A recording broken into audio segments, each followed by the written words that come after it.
There are moments in history when a nation does not whisper its pain. It screams, not with a single lonely voice, but with hundreds of thousands of bodies pouring into the streets like a tidal waves, flooding public squares, surrounding state buildings, and shaking the very foundations of the places where power thinks it's safe. That movement has arrived in Central Africa. Welcome back to Power and Pulse. To our loyal subscribers, you are the heartbeat of this channel. And if you're new, you've just stepped into the center of a storm. This is not a rumor. This is history unfolding live, and it is bleeding. Tonight, we take you inside a nation on the absolute edge, the Democratic Republic of Congo. Right now, as you watch this, rage is boiling. Legitimacy is collapsing. Accusations of a massive high-level betrayal have ignited one of the most dangerous political fires in the country's modern existence. This isn't just about protests. This is about a fundamental question. Who actually controls the Congo? And who is being forced to pay the price for that control? For days, the streets of Kinshasa and the war-scarred city of the East have told a story louder than any government press conference. From the slums to the suburbs, the message is a unified roar. President Felix Tshisekedi must step down. But why? Why now? Why are the young men who have never known a day of peace and mothers who have buried entire families suddenly risking everything to surround the seat of power? The answer lies in a single word that cuts deeper than a knife: betrayal. Stay with me until the very end. We are pulling back the curtain on a peace deal that looks more like a pawn shop transaction, a global mineral grab, and a president standing at the edge of a cliff. Let's look at the spark that lit the fuse. According to widespread reports and the growing consensus on the ground, these mass mobilizations weren't random. They were triggered by a peace agreement on paper. It sounded noble, the kind of thing diplomats in expensive suits applaud in Washington or Brussels. It involved the United States, regional players, and a diplomatic engagement with Rwanda. The stated goal: to reduce the horrific violence linked to the M23 armed groups. But the Congolese people aren't reading the on-paper version. They are living on the ground reality. To the protesters, this isn't a peace deal. It's a transaction. The accusation that President Tshisekedi has conceded massive portions of Congo's mineral wealth, strategic resources that literally power the global economy, in exchange for a fragile, paper-thin promise of stability from foreign actors. We're talking about cobalt, copper, lithium, rare earth minerals. These aren't just rocks in the ground. They are backbone of modern civilization. Your smartphone, your laptop, the electric vehicle everyone tells you is green, they all start in the red soil of the Congo. And yet, the Congolese citizen is standing in the mud, asking the most painful question imaginable. How can a country this rich be this poor unless someone is stealing? To understand why the streets are on fire today, you have to understand the wound that has never been allowed to heal. This is a country sitting on an estimated $24 trillion in natural resources. That is trillion with a T. Congo has enough minerals to fuel the global tech industry for a century and drive the entire world's green energy transition. But for over 100 years, the Congo has not been governed. It has been extracted. Think about it. From the colonial terror of King Leopold II, where hands were chopped off for rubber, to the Cold War assassinations and the modern multinational contracts signed in shadowy boardrooms in foreign capitals, the minerals have always moved outwards, while the suffering stayed inside. Felix Tshisekedi came to power promising to be the one who finally stopped the bleeding. He promised reform. He promised dominion.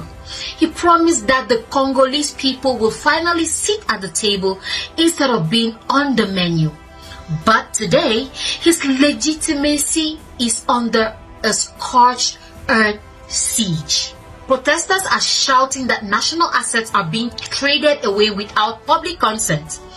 They see a government that listens to foreign embassies more than it listens to local communities. Now, here is where the story gets truly dangerous. And I want you to listen closely because this part is being censored in many places. In eastern Congo, the state has practically vanished. No roads, no hospitals, no protection.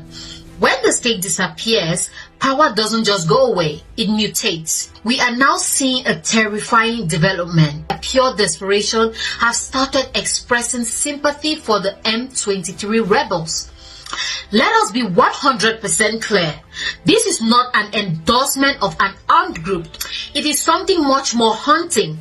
It is a symptom of total state collapse. When a citizen begins to compare an armed group rebel favorable to their own elected government, claiming that the rebel at least provide order, it means the social contract hasn't just been broken.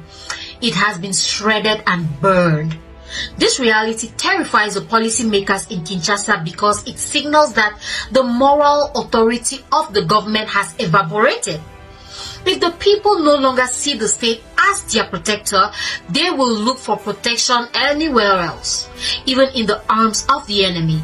We cannot talk about the Congo without talking about the elephant in the room, Rwanda.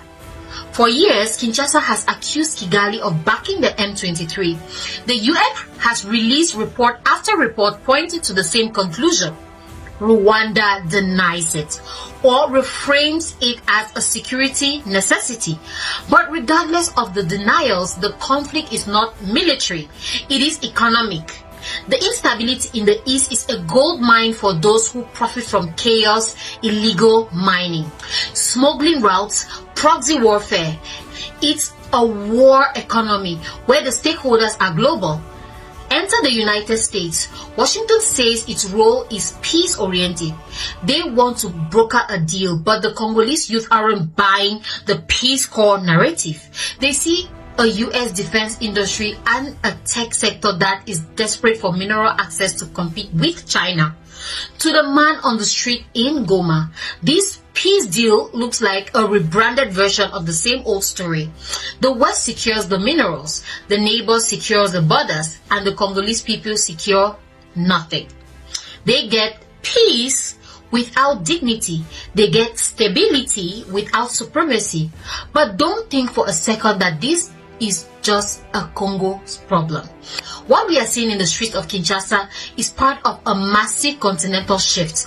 From the Sahel to Central Africa, a pattern is emerging. The youth are waking up. They are rejecting externally imposed solutions. They are demanding transparency. They are tired of closed-door negotiations where their future is sold to the highest bidder while they sit in the dark. Congo is the heart of Africa. If the heart is failing, the whole body feels the tremor. The roads ahead are paved with fire. If Tshisekedi continues to ignore the streets, the legitimacy of the state will reach a point of no return. Fragmentation, chaos, a spiral that could swallow the entire region. History shows us the nations rarely survive prolonged legitimacy crises with their borders intact. That is why Congo is standing at the cliff's edge looking down. The world thinks the future of the Congo will be decided in a boardroom in Washington. They think it will be decided in a summit in Brussels or a secret meeting in Kigali. They are wrong. The future of the Congo is being decided right now by the feet hitting the pavement in Kinshasa. It is being decided by the voices that refuse to be silenced by tear gas or hollow promises. Let's talk about the green revolution. Everyone loves the idea of a Tesla. Everyone loves a clean energy future, but nobody wants to talk about the blood in the battery. Congo produces over 70% of the world's cobalt. There is no green transition without the DRC. This makes Congo the most strategic piece of real estate on the planet in 2026. This isn't the 19th century scramble for rubber. This is the 21st century scramble for the future of energy. When the US brokers a deal, they aren't just looking for peace. They are looking for a supply chain that doesn't go through Beijing. The Congolese people know they are the prize in a new Cold War. They see the Chinese mining contracts on one side and the Western diplomacy on the other side. And they realize that in both scenarios, the world is living on the plain while they stay in the dust. So, Felix Tshisekedi is in a vice. On one side, he has a military that has struggled for decades against disciplined rebel groups. On the other hand, he has a population that is tired of excuses. He thought that by playing the diplomatic card, by bringing in the Americans, he could buy himself time. But time is a luxury the Congo doesn't have.